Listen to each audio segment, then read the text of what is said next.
இன்னொரு அதிசயம் என்னன்னா, இந்த முள்ளண்டினம் எப்படி வெளி உலகத்துக்கு தெரிய வந்துச்சு அப்படின்னு பார்த்தீங்கன்னா, 1918 நான் அந்த என்னோட பழைய காணொலியிலே சொல்லியிருப்பேன். ம்.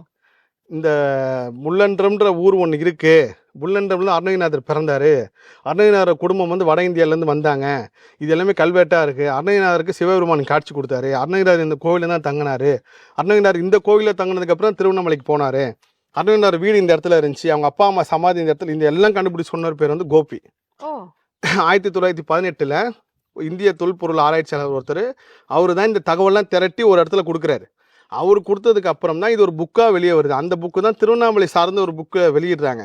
அதுலேருந்து கிடைச்ச தகவலை பற்றி தான் ஒரு தகவல் சேகரித்து தான் ஒருத்தர் போகிறாரு. ஸோ அந்த கோபி வந்து அப்போ சொன்னார் 1918 கிட்டத்தட்ட இத்தனை வருஷம் கழித்து இந்த கோபிக்கு முருகர் அந்த பாக்கியத்தை கொடுத்து இது நம்ம மூலிமா திரும்ப தெரிய வரணும்னு சொல்லி ஒரு அற்புதத்தை கொடுத்துருக்காரு. அதுதான் நான் அதை எப்பயுமே நினப்பேன். என்னடா நான் தான் சொல்ல, இந்த முருகர் பற்றி வெளியில் கொண்டு வரவங்க, முருகர் புகழ் பாடுறவங்க, முருக சக்தி பற்றி பேசுறவங்க ஒன்று பெருமாள் பேரில் இருப்பாங்க, சிவன் பேரில் இருப்பாங்க. இது நான் வந்து ஒரு 2000-3000 சம்பவத்தை என்னால் ஒருங்கிணைச்சு ஒரு ஷார்ட் அண்ட் ஸ்வீட்டாக கொடுக்க முடியும். இந்த ஆதாரம் பாருங்கள் எப்படி இருக்குன்னு. இப்பயும் முருகர் பற்றி நீங்கள் அடுத்த கடந்துக்கு போகிறவங்க எல்லாரும் பெருமாள் பேரில் இருக்காங்க, சிவன் பேரில் இருக்காங்க. இது ஒரு பெரிய மிராக்கள். இது கலியுகத்தோட பேர் அதிசயம். இது